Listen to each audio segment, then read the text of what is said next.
Welcome to iRise Conversations with Joan.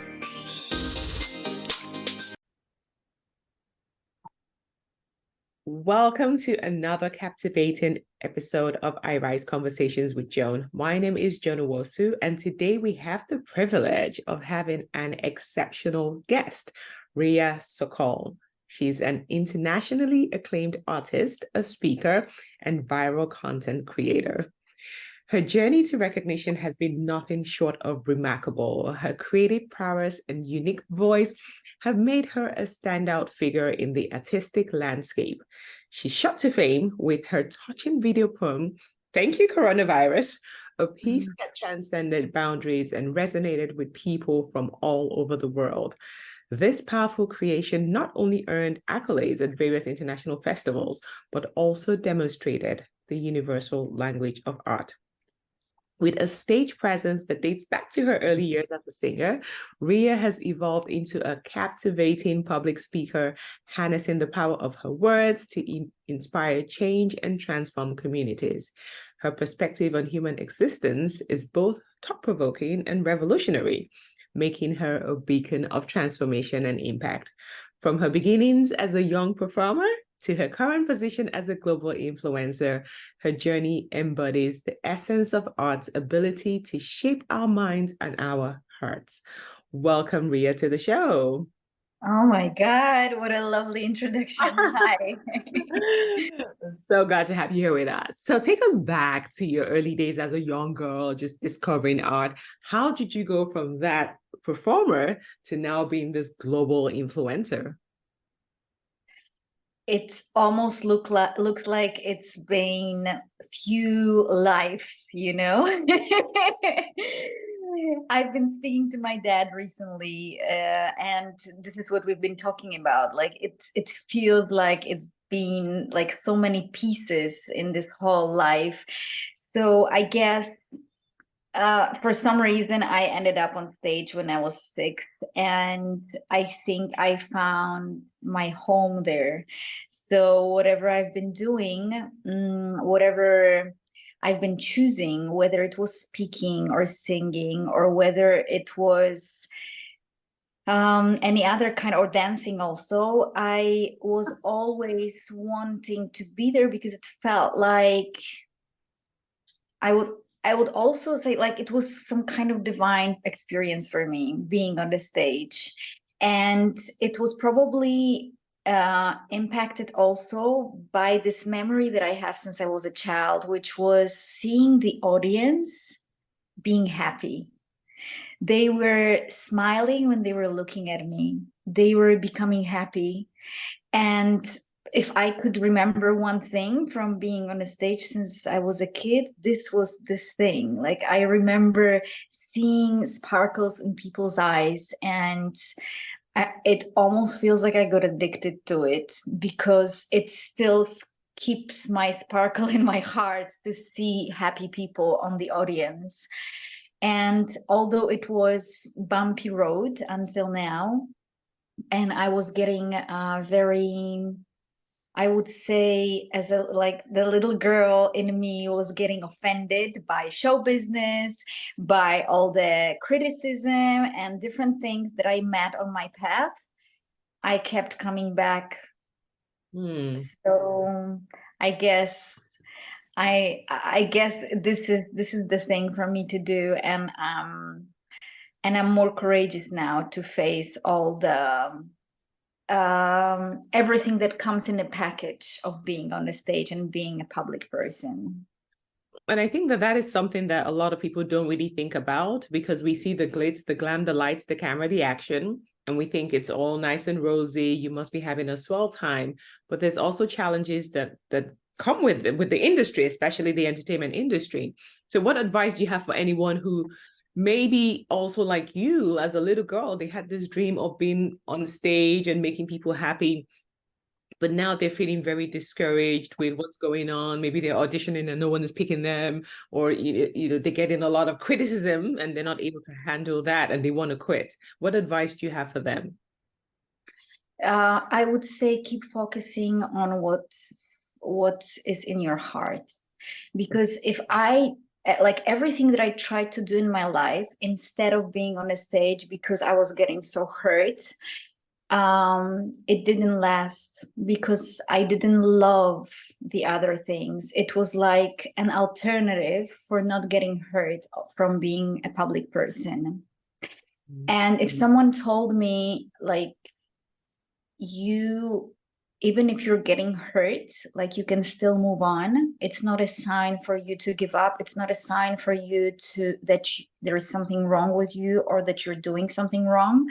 It's just part of the journey, like the rain is part of the weather.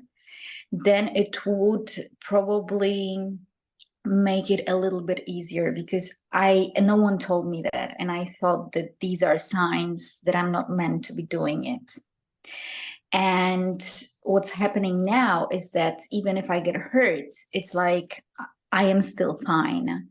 And because I love doing it so much, it's like it's hard to give up on something that you love. So if anyone who's listening, if you want to do something, and it's like, whether it's being on a stage or anything else, just if you love it, like, keep focusing on that love. Wow. I think like we just started, but that's such a powerful message to people, because people get discouraged, you want to do something, or even it's just as simple as you posting on social media and you get a huge backlash, and now now all of a sudden you're an introvert, you don't want to post. If you love it, keep doing it, keep pushing forward. Backlash or criticism does not mean that you're not meant to be on that path. I think that is so powerful. So keep pushing. Thank you for sharing that. Okay, so let's talk about your Thank You Coronavirus, your viral video poem that really touched the hearts of millions of people all around the world. What inspired you to create it, and how has it impacted the lives of many people and your career as well? The creation of this poem was pretty epic, because it was like a few days after it was officially announced that we're in the pandemic. And I was in the jungle in Costa Rica, and in a little village. So my whole family, all my friends, they were in United States, in Europe, and they were really terrified. And for me, I wasn't terrified, but it was almost like I could feel it in the air. I could feel it in my cells, but it wasn't coming from something that I was scared, but it almost looked like it's a tsunami that is happening, that is coming, and I could see it. And the only thing we can do is like keep breathing, because you can see it coming, like it's official, it is coming, the world is going to change. And I remember contemplating on that, feeling all the pain of people who are getting hurt, who are losing their lives, their closest families. And I just couldn't make sense out of it. Like, it was like, my biggest gift is that I can make sense of anything in this world, like anything. And since I was a child, it was always my gift. And this was like, how to make sense. Like, so many people are dying. It's crazy what's been happening. Like, how to explain it? And I kept asking, like, how can it was almost like I cannot change it, but how can I change, like, how can I see it differently? Mm-hmm. And this is what came. And I remember taking the pencil. It was 5 a.m. It was the sunrise. I was sitting on the terrace, and I started writing the poem, and then I sent it to the world. I just posted it in Instagram, and I went to sleep. And when I woke up, nothing was ever the same in my life. Because like, I didn't even imagine that anything that I post can become so popular. And I remember being shocked. I remember being really overwhelmed from the amount of messages that I was getting. But also I remember feeling really torn inside, because I always wanted the world to listen to my voice. I wanted to make an impact. I wanted to make a change on the planet, and I felt it's happening. So the world heard my voice. The dream has happened, like the dream is fulfilled. Simultaneously, whilst I'm celebrating my dream, I also see the world falling apart into pieces. So this was extraordinary experience for me. It was like really seeing that world is like really seeing the duality, and that things can happen simultaneously, and that things always happen simultaneously. That even if we succeed, there is always something to worry about. And even if we have a crisis, there is always something to be grateful for. And I think that this is one of the lessons that I've learned from this experience. Mm-hmm.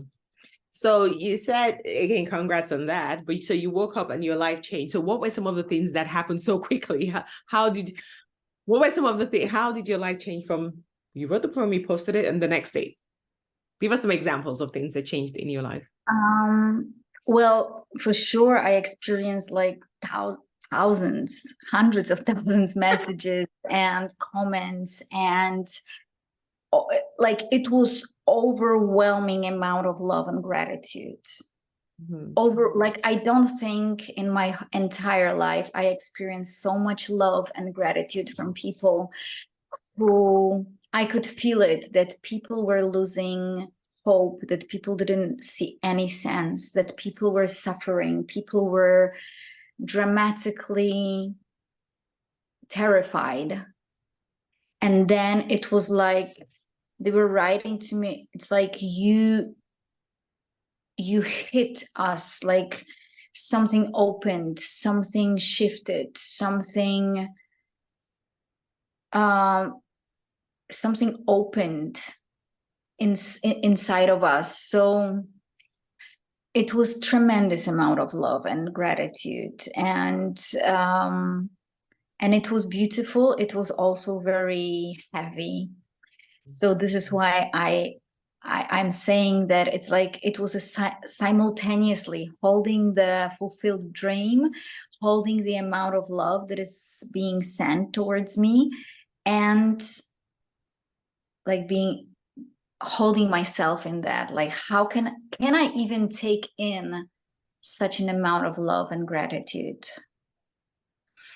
And obviously, like being invited into the many interviews, being recognized, being really being invited. Like I felt I'm invited, because it was like internally for me, it was like I dream big, like I want to be heard by the whole world, but am I invited? Do I belong there? And internally it was like your voice matters. So for me it was like seeing that my perception of life is precious and it supports people, and not everyone see the world the way I see it. So really owning that gift, this is something that also changed. Wow. And I think it is so profound because, like you said, you had been performing, you always wanted to be in the arts, be it whatever, and on stage dancing, singing, or whatever. And then you've been waiting for that moment. And now the moment just happened. And it wasn't like this big performance on stage, it wasn't a production. It was just something that came from right within you. And that was it. The dream was fulfilled. You now knew for sure that your gift does matter. Everybody is unique. And you're created for something bigger than you to impact the world. And you found that. And that's why it was like, oh my God, overwhelming, fulfilling at the same time. And then being able to create an impact around the world. So I think for maybe a lot of people who are listening, if you're struggling or you've been working on this dream and it doesn't seem like you fit in or that you're invited or that you have earned the rights, because we all struggle with imposter syndrome. You're doing the same thing and you're still not getting that big recognition that you're looking for, that acceptance. Keep doing it, because you never know. It doesn't necessarily have to be this big thing or stage production. It could just be something that really comes from within you. that you're like, boom, that's it. It impacts the world. And finally, you found it. The world is now yours and you truly matter. So thank you so much for sharing your gift with all of us, with the rest of the world. Thank you. All right. So let's talk about something else that you're really passionate about, family first rule. What exactly is this rule and how has it helped you to rewrite your history based on how you grew up and whatever? And how can people tap into that to create the kind of life that they want as well? I've been really having a long story with my family, and we've been on this very bumpy road also. My family is very big. I have three brothers, I have aunts and uncles and grandma, and we all stick together. Like I always said, it's like a Italian family, you know, meetings, like dinners every second day and so forth. So we were really close. And at the same time, it was sometimes a little bit unhealthy. Obviously, I couldn't understand the dynamics. I couldn't understand why certain things are getting triggered, why certain things hurt sometimes. And at some point, there was this huge breakdown because I got excluded, or probably I excluded myself. Like I didn't speak to them. Like I literally stopped talking to them for almost 2 years. And I got offended. They got offended, and we were like, okay, I don't want to know you anymore. And it was pretty shocking. Like after so many, I was 20 something, so it was pretty shocking after so many years of being glued to them, literally. And during this process, I went through a lot of anger, resistance, blaming, also pain, feeling excluded, feeling rejected, feeling abandoned. And in this process, I managed to come to completion of like seeing what it actually means. Like, what did I lose by losing them? And what did I find out about myself? And since then, we managed to speak again, and I started building this relationship like from the very beginning, owning everything, and also with curiosity, not even with gratitude. There was no gratitude at the beginning. It was just curiosity. What does it mean to have a family?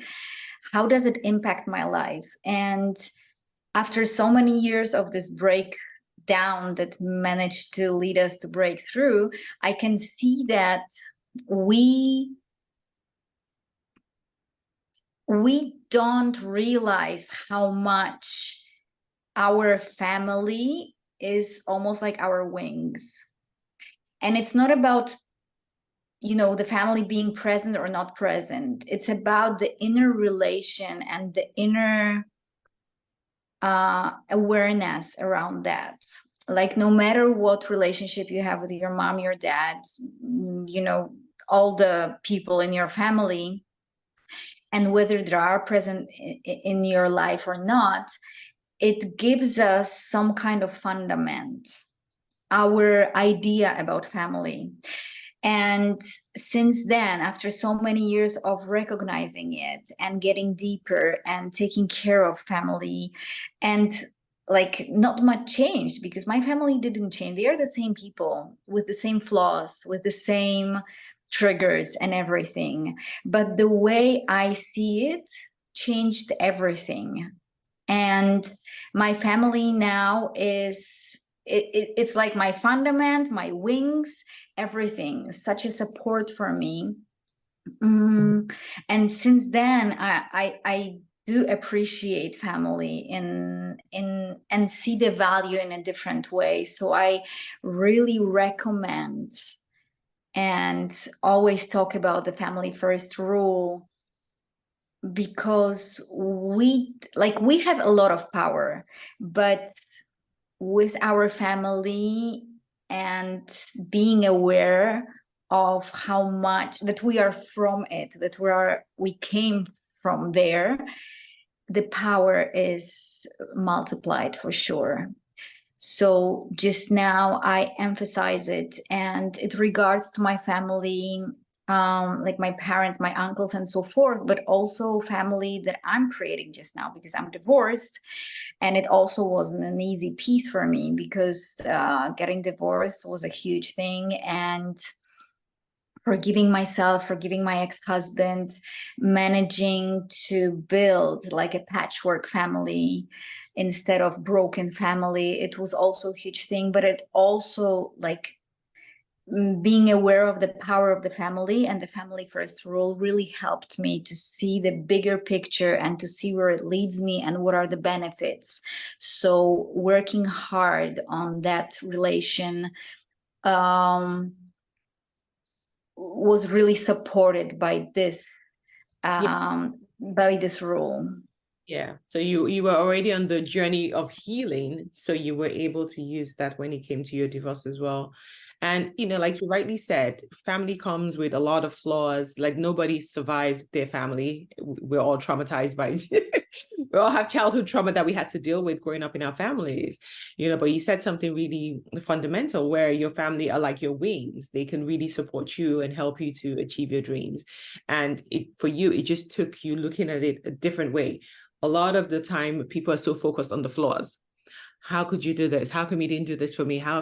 So you keep focusing on the flaws and you keep hurting yourself. So you keep remembering things they did in the past or how they were not there, because we keep expecting our families to be perfect, but we're not perfect. Nobody's perfect, right? But the pain of going through family relationships can be very difficult. And for a lot of people, they might struggle to really overcome that and try to rebuild what you've been able to accomplish. But I do agree that family is very important, and kudos to you for being able to rebuild that relationship. For a lot of people, once the family relationship is really broken, it's very, very difficult. They can't find the strength or the courage to patch the family back together.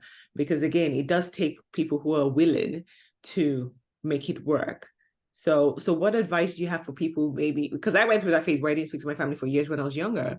And I still have challenges with my family. I'm going to be honest about that. And sometimes it's difficult. So what would be a good starting point for people who are really mad at their family, really angry? They're like, I don't care if you're alive or dead. You mean nothing to me.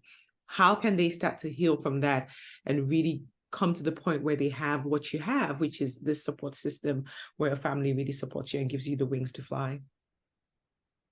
Well, for sure, the will is the most important thing, because I know people who, as you said, like, I don't care if you're alive or dead. It's like, if you don't care, then it's like, I don't see any sense in, like, there is no way to go from here. But if you are like really hurt, but you are willing to heal it, then for sure what was important for me were two things. And one of them was how, and I remember being on a funeral, actually, and I remember being on the funeral of the man whose children were really angry with him during his whole life.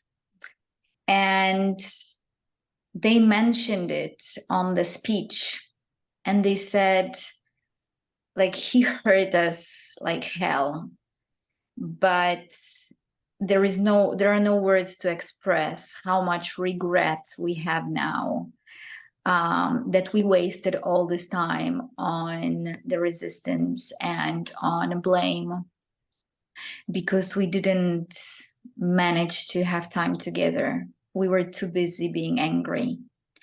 And I thought, this is the thing, like, if any of them died now, would I be even able to forgive myself that I didn't manage to say goodbye? And it was the first step. The second step was, what memories do I want to create? Because at that point, I already had children. They were really small, so they couldn't understand much, but I was realizing that at some point they are going to ask me about their uncles, about their grandma, and what kind of example will they have? Like, that their mom is not speaking to her own mom. or that I am not able to heal the conflict. Like, I knew that children are learning from watching. So if they are going to watch me being in this whole bitterness with my family, it will not only impact their idea of the family, it will not only impact their idea about like how to deal with problems, but also it will set the role model for all their relations.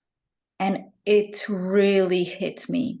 And I realized I don't want to feel guilty. I don't want to feel, like responsible for building this kind of vision of relations for my children. So it went a little bit beyond myself. I had to have my children, but still, it's like, when I look now, as I'm building this beautiful relationship with my ex-husband, with his family, our families are really friends. Like, I am really taking care of that. And we're spending Christmas together, like 30 people Christmas, because this is how I organize it. I really take care of that. And when I see how much love I managed to create, like even between my mom and his mom, my ex, Yeah. who, like, they didn't have to like each other, or his new wife, like her mom is friends with my mom. No way. And it's insane. Like, their kid, my mom is taking care of their kids, like the kids of my ex-husband. Like, there are no words to express the amount of love that I created and the amount of love that we experience during every Christmas or during Mother's Day, because these are the two moments in the year that we're always all together. The amount of love that we are taking in, and we are watching it, like how it looks like these 30 people, they don't have to sit here, however they do. I'm thinking, wow, it is almost like we are not allowing ourselves to experience love because we are so focused on being angry. Because love is, basically, love is. And the only thing that we can stop from feeling the love, like the only thing that can stop us feeling the love, is being bitter, being angry, and blaming. So once we remove it, it's like suddenly we are being overwhelmed with love, that is there. And it was so worth it, like overcoming all this anger and thinking, okay, I got hurt, I own it, I forgive it because I want to. It doesn't mean I understand why certain things happen. It doesn't mean that I agree with things that happened or that I gave consent. It doesn't mean that. It means I forgive because I want to be free and because I want to experience love. And the rest aligns to that. Wow. So powerful. So intentional. And I really hope that people who are probably hurting, who don't have the things you're describing, can start with the will to want to have this. And I love what you said about, you're not doing it for the other person, you're doing it for yourself, because you want to be free and you want to experience love. You cannot give what you don't have. If you don't have love, you can't give love. And we all deserve love. We all deserve to be surrounded by love. And you being able to create that is just super amazing. And I hope it does encourage someone who's definitely, it is encouraging me, but you built a phenomenal relationship with your ex parents and their families, and bringing everybody together. I think that's just super amazing and very inspiring. I think that there is one thing that people don't realize, and I was also not realizing, like when we get hurt, and we have the right to be angry, because I got really hurt, like by my family, by my ex-husband. Like, I got really freaking hurt. My heart was broken, literally. And me feeling right about it, like, I have the right to feel hurt. I have the right to tell you that you were wrong and that you are a bad person.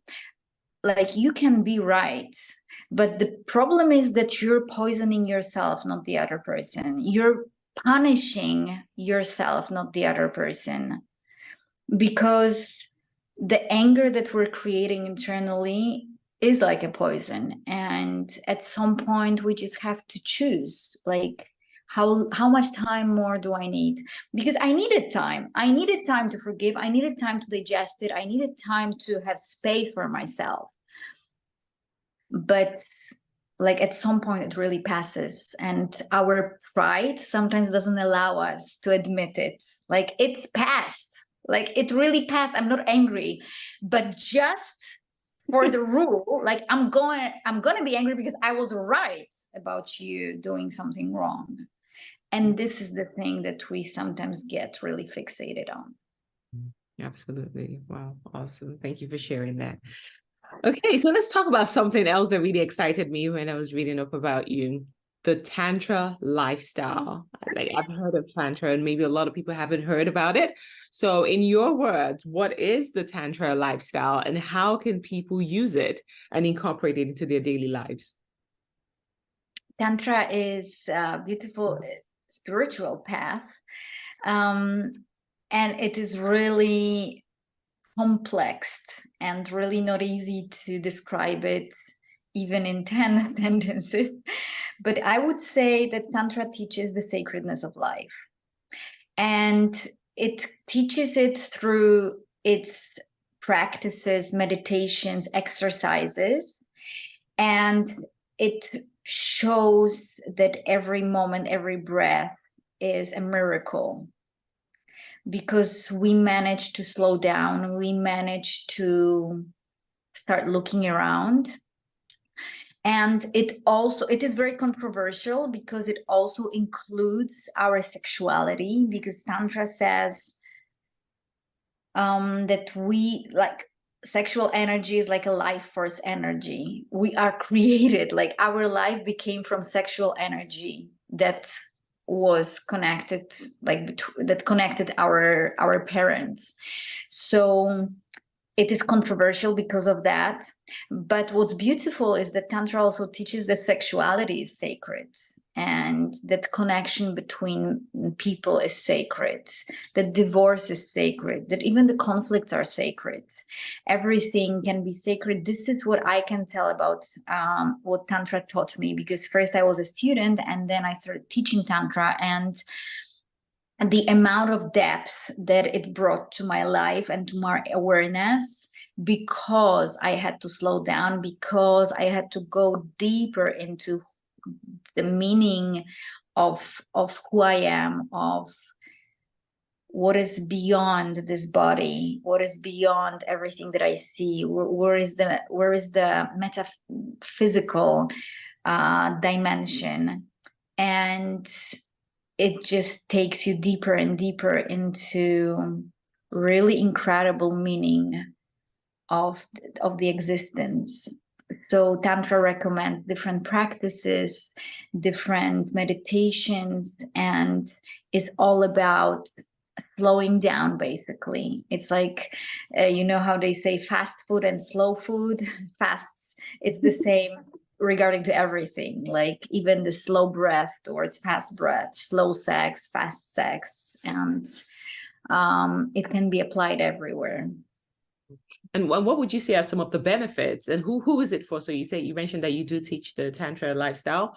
Who are your target audience? Who do you work with? And what are some of the benefits that people can receive from following this lifestyle? It probably depends, because there are people who are teaching it in a very spiritual way, and maybe for some people it is not accessible because of that, because it's too spiritual, too fairy airy kind of thing. Ooh, yeah, exactly. So I remember when I was in this scene, like very spiritual, very woo, and I remember thinking, how can I translate it? How can I be the bridge between this whole, like, very far away reality that people experience in ashrams in India, you know, where they don't eat or sit in silent retreats or darkness retreats. And it's like, I was struggling with that because I was going to India, I was experiencing all that, and then I was going home and I was like, where is this reality? And how can I apply it to my reality? What can I do? And at first I thought I had to give up on my life in order to be practicing it, to bring it to my life. But then I was like, no, I'm going to actually find the dictionary, and I want to serve it to people in an accessible way, that it doesn't have to be all woo. So actually just now working on the mindset, doing the lectures, all my artistic performances, everything is based and fundaments on Tantra. Every single thing, like even our conversation, like the sacred, the forgiveness, the sacredness of relationship, the family, everything, the fundaments of that is tantric background that I was practicing for so many years, and it gave me so much wisdom and so much understanding of life and the dynamics and how the energy works, how the perception of life, like everything, literally everything. So the benefits is, first of all, relations, second of all, sexual life, third of all, money, because it's like sexuality is so close to money, to creativity and money. So with everything that I recommend practicing, like at some point the side effect is like you start earning more money because you are able to embrace more of life, more of yourself, more of everything. So there are so many benefits we don't even realize that is the side effect of this whole mindset work, that for me, like the way I do it is all the roots are from Tantra. Wow. That, like, I know Tantra, and again, like you said, the controversy is like a lot of people, just like the Kama Sutra, people know it from more of a sexual standpoint, but now you're telling us how it can impact every area of your life, even wealth, money, abundance, which are things that people have a lot of limiting beliefs around that. So if this can help people in any way, then I want to encourage everybody. I'm going to look more into it and see how this can transform my entire life, because again, we've all gone through a lot. Life has not been easy for almost everybody. So this is a way to be able to maybe heal, have a better understanding of how things work, energies, mindfulness, wellness, things that can really change your life and really create a beautiful, peaceful life, which is, I think, what everybody is looking for. So tantric life, here we come. Yeah. Relationships as well, like you talk about, knowing what love is, knowing yourself, forgiveness, things that are really, really difficult. If this tantra or tantric lifestyle can help people overcome all of those, then I think that's really worth anybody looking into. So do you offer programs, coaching sessions? How do people get to work with you on this? I don't actually, and my main dream just now, because in Poland I do online courses, but my main dream and my biggest dream is to perform on stages. So this is where I'm heading. So I don't want to focus on the programs. I want to focus on gathering people, because there is so much power in the connection and so much power in the in-person meeting. And also I realized that my voice and my performances, my songs, my lectures, they do something on a different level when I come on stage. So my dream is that as many people as possible can experience that. That is so beautiful, and I'll be keeping an eye out. Maybe someday performing in Toronto, and I get to see you in person and watch your amazing gift that you share with the world. So thank you so much for doing that. So, any final thoughts that you want to leave with our listeners today? Anything that really you want to say to people to encourage people, give them hope that life can be better? Yes, my background is like I started creating this abundant life when I was in the darkest place of my life. I was diagnosed with depression. And I'm saying it because I want to be a real evidence, like a live evidence of what you can create from nothing, or even less than nothing, because it was almost like I felt I'm, on the like I have less than nothing. So I am the evidence. And I started with my mindset. I started with really getting inspired by what I desired to create in my life. And it was really difficult at the beginning. So wherever our listeners are, whether it's so life, or pretty nice life, or really bad life, it doesn't matter. Like, you can start from anywhere. You deserve the best. You really must, and I'm not afraid of using this word, even though spiritual world says you cannot say you have to. Yes, you have to. You have to keep believing. You have to search for evidence, like me, and inspire yourself, and keep believing, keep forcing your mind to look for these evidence. And if anything in this conversation inspired you, then talk about this conversation with at least one person, and share this episode with at least one person, instead of talking about politics or complaining about your neighbor or about your money situation or whatever else. Just choose this subject and see how much it will impact the rest of your day and the rest of your week, and start talking about these kind of topics often. Absolutely. I love it. That is such a fantastic way to end the show. Thank you so much for sharing so much with sharing your story, first of all, and sharing so much wisdom and some of the things that you've done to create an abundant, beautiful, blissful life. But I wish you all the best. I can't wait to see you on stage. And I really hope that our listeners today have been impacted one way or the other. And like Riya said, go ahead and share this, or put in a comment, or connect if you want to change your life. It doesn't matter where you are, high, low, middle, wherever. We're all going through life. Life is constantly ups and downs. You can have a different life. You can have a beautiful life. You all deserve it. I deserve it. Riya deserves it. And together we can work together to make the world a beautiful place for everyone. Thank you so much for being here with us today, Riya. Amazing. Thank you so much. Well, that's it for this week. Thank you so much to everyone who's joined and listened in. My name is Joan Nwosu. I will see you same time next week on iRise Conversations with Joan. Thanks for listening.